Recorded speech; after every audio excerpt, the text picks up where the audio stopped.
नमस्कार। शुभ रतुड़ी एनालिसिस में आपका स्वागत है। पहले तो मैं निवेदन करूंगा जितने भी राष्ट्रवादी लोग हैं या भाजपा समर्थक हैं, जो सनातनी लोग हैं, मेरे इस चैनल को सब्सक्राइब करें, शेयर कीजिएगा, कमेंट जरूर करेगा, क्योंकि हमारी लड़ाई बहुत लंबी लड़ाई है। तो इस पर कुछ और कहने से पहले आप लोगों को पता चल गया होगा कि राहुल गांधी को ऑफिशियली, यानी सुप्रीम कोर्ट की तरफ से, न्यायालय की तरफ से ऑथेंटिकेट कर दिया गया कि ये पप्पू है। यह खबर शायद आपको पता चल गई होगी कि सुप्रीम कोर्ट ने क्या कहा। वीर सावरकर के बारे में जो वो टिप्पणी करते हैं, जो अपमानजनक टिप्पणी करते हैं, उस पर सुप्रीम कोर्ट ने बहुत बहुत कुछ कहा और उनको ऑलमोस्ट लताड़ लगाई, बुरी तरह डांटा कि तुम जो कुछ भी कह रहे हो अज्ञानतावश क्यों कह रहे हो। हुआ क्या इसका कि इसमें केस चल रहा था मानहानि का, लखनऊ के किसी अदालत में। तो ये गए थे हाई कोर्ट में स्टे लेने के लिए कि ये केस को जो है नहीं चलने दिया जाए। तो हाई कोर्ट ने खारिज कर दी उनके एप्लीकेशन, कोई उनको स्टे नहीं दिया। लेकिन सुप्रीम कोर्ट है, आप जानते हैं सुप्रीम कोर्ट में जजों की प्रक्रिया कैसी होती, नियुक्ति की प्रक्रिया कैसी होती, कॉलेजियम सिस्टम से होती। और वो जो कॉलेजियम सिस्टम का जो बीज है वो कांग्रेस में वो है, कांग्रेस राज में वो बीज बोया गया था। जितने भी कांग्रेसी थे उनकी सिफारिश से ये सब पहले बनते थे, जो है जज बनते थे, और आज वही लोग कॉलेज में बन के, वही उनके पास वो है, सत्ता है, एक मतलब कंट्रोल है उनके पास, उसके पास एक लिमिटेड जो लोग हैं उनके पास। और ये जो है कई उससे दिखाई देता है, जो आते हैं हमारे पास, जो हमारे हिंदुओं के खिलाफ जो निर्णय जो आते हैं, वो आपने कई बार देखा होगा किस तरह से आते हैं। तो उसी का परिणाम है कि क्यों कैसे जो है सिस्टम चलता है। लेकिन क्योंकि इस समय जो है मामला थोड़ा सा बड़ा हो रखा है, एक सुप्रीम कोर्ट खुद कंट्रोवर्सी में है, तो उसको निर्णय देना पड़ा। वीर सावरकर का जो है उनका पक्ष लेना पड़ा कि स्वतंत्रता सेनानी थे और उनके बारे में ये इस तरह की टिप्पणी नहीं की जानी चाहिए। हालांकि उसी सुप्रीम कोर्ट ने उसको रोक दिया, कि उस केस को जो है केस न चलाया जाए। तो ये वहां उन्होंने अपनी वो कर दी, लेकिन वो सच्चाई को नहीं वो कर सकते हैं। तो मैं आपको बताता हूं क्या क्या सुप्रीम कोर्ट ने कहा, आप देखिएगा।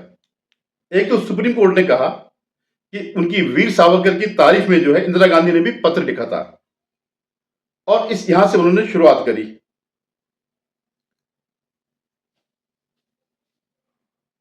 उन्होंने क्या कहा कि आप जो है ऐसे विवादित बयान देकर के उन्होंने फटकार लगाई। शीर्ष अदालत ने स्पष्ट शब्दों में कहा, देश के स्वतंत्रता सेनानियों पर गैर जिम्मेदार टिप्पणियां बर्दाश्त नहीं की जाएगी।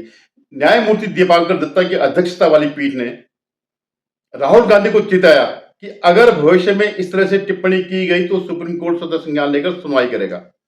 अब मतलब उसके मुंह पे ताला लग गया। अगर तुमने दोबारा इस तरह जो है पप्पूगिरी दिखाई, स्वतंत्रता सेनानी के खिलाफ इस ढंग से बोला, तो जो है हम आपके खिलाफ स्वतः संज्ञान लेंगे।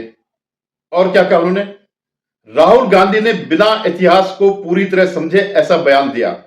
आप सोचिए इसके ज्ञान पर और उनके ज्ञान पर जो इसके वो है पीछे जो लोग खड़े हैं, जो इसकी सलाहकार मंडली है, जो इनको ऐसी सलाह देती है राहुल गांधी को कि तुम ऐसे सब बोलो, तो वो उसको तो क्या है फीड कर दिया जाता, वो उसी को रटता रहता है।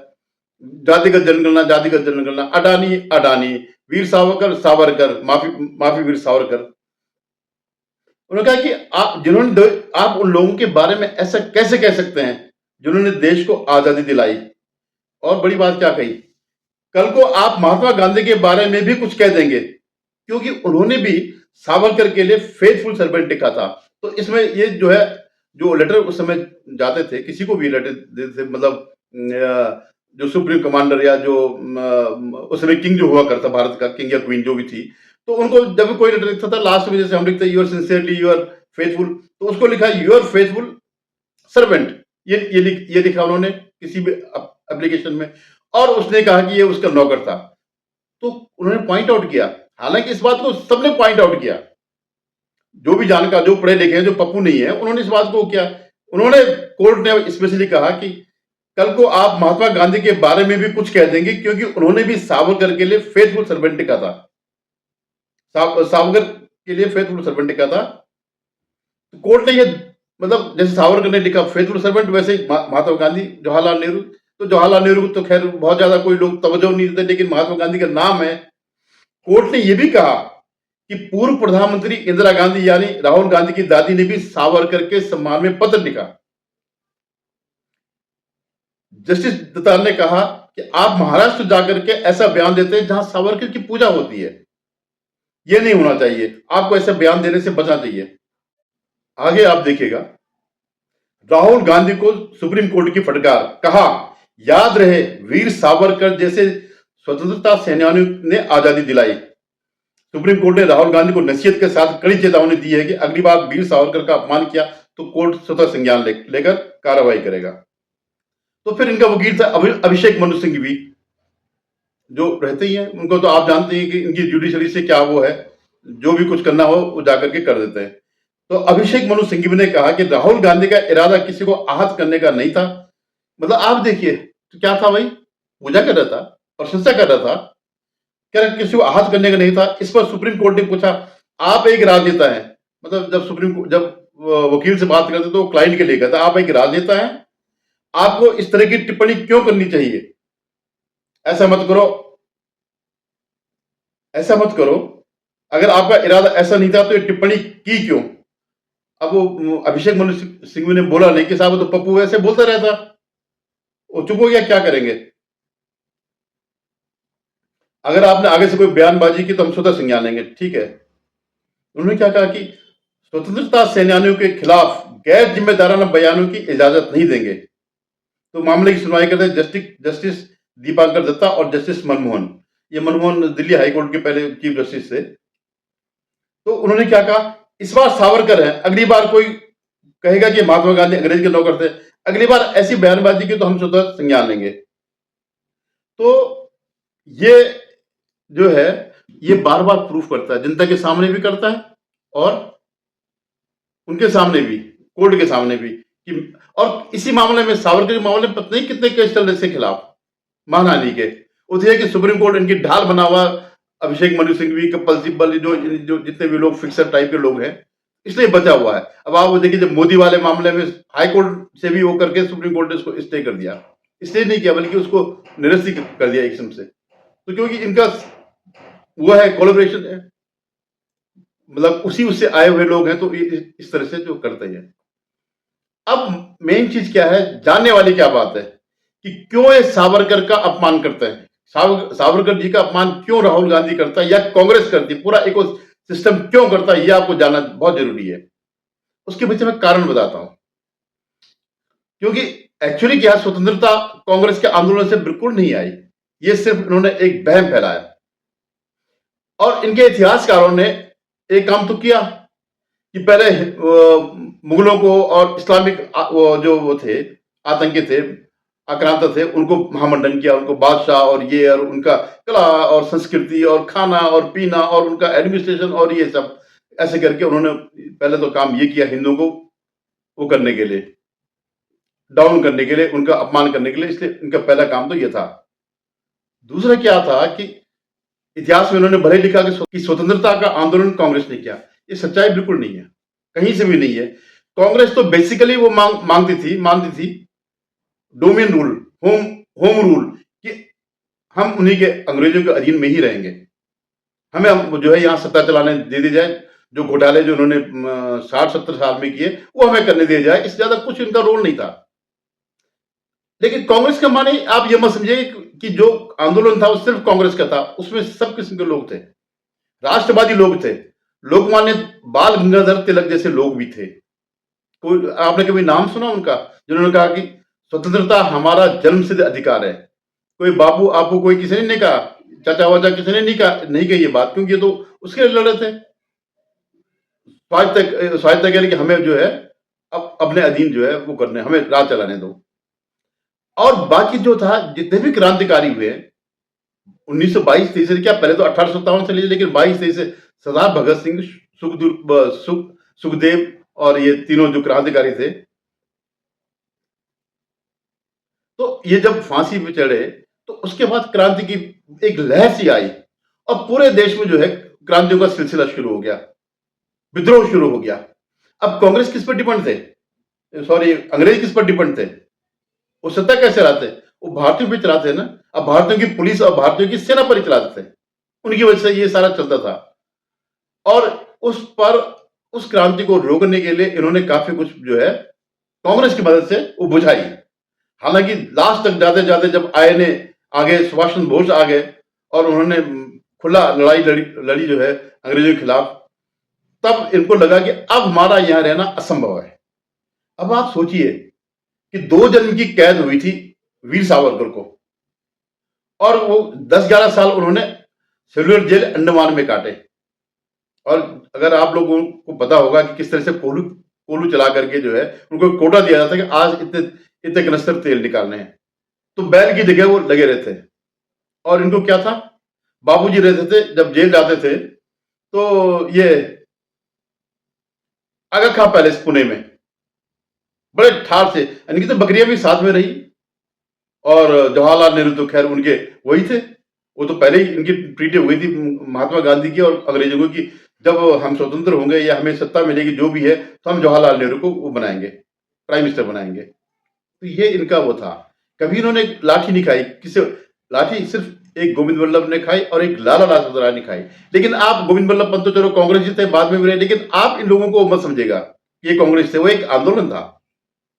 डॉक्टर हेगड़ेवार भी उसमें थे। वो जब उन्होंने बाद में जब देखा ये तो आजादी की बात कर ही नहीं रहे हैं, तो उन्होंने अलग उसकी स्थापना कर दी आरएसएस की, कि हम नहीं वो करेंगे, हम स्वतंत्रता के लिए लड़ेंगे, ये लोग खाली जो है सत्ता के लिए लड़ रहे हैं।